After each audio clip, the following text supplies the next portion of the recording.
La salle polyvalente de la mosquée centrale de Port-Gentil a prêté son cadre pour abriter l'Assemblée générale extraordinaire organisée par le programme CAP 2025 en collaboration avec la Confédération gabonaise des travailleurs indépendants. Une organisation répondant à la problématique droits et obligations du commerçant et de l'entreprenant à l'heure de la restauration des institutions, enjeux et perspectives. Laquelle organisation revêt d'une importance capitale au regard des observations faites dans la cité de l'Or Noir. Ce n'est pas seulement des aspects ou des constats faits à Port-Gentil, c'est un constat général. Vous savez que 95% de l'activité économique est pilotée par les musulmans. Et nous avons quand même ce pressentiment que la plupart de ces opérateurs économiques n'ont pas forcément, à tort ou à raison, la connaissance des réglementations, d'où l'impérieuse nécessité de leur expliquer qu'est-ce que la réglementation gabonaise dit en matière de pratique des actes de commerce.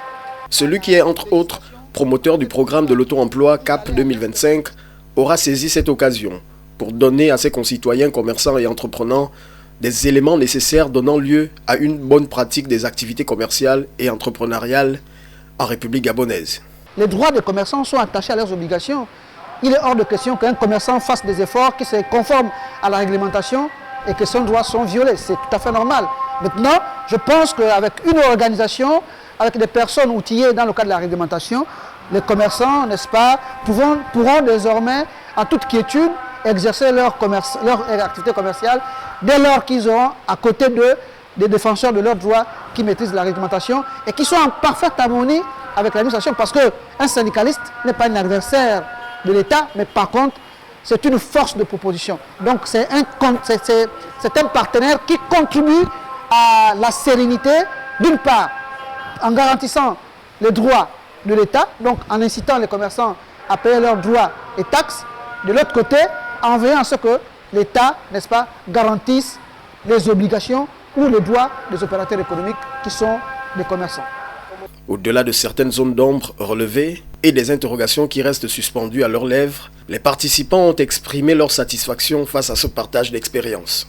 Bon, avant d'abord de promettre d'entrer en marge, il faut comprendre qu'il y a encore beaucoup de par-rapports qui ne sont pas encore entrés dans nos entendements, dans notre compréhension du fonctionnement du commerce en vigueur au Gabon. Et il y a encore beaucoup d'interrogations entre les différentes autorités qui s'occupent de la réglementation au commerce au Gabon. Mais avec le conseil du frère Abbas, vraiment nous allons nous efforcer à nous conformer et apprendre pour connaître nos droits et nos devoirs. Mieux s'organiser tout en accompagnant ceux qui exercent dans l'informel à se conformer aux textes en vigueur et donner la possibilité à ceux qui y sont d'exercer leurs activités en toute quiétude, voilà qui aura constitué la trame de cette rencontre d'échange à la mosquée centrale de Port-Gentil.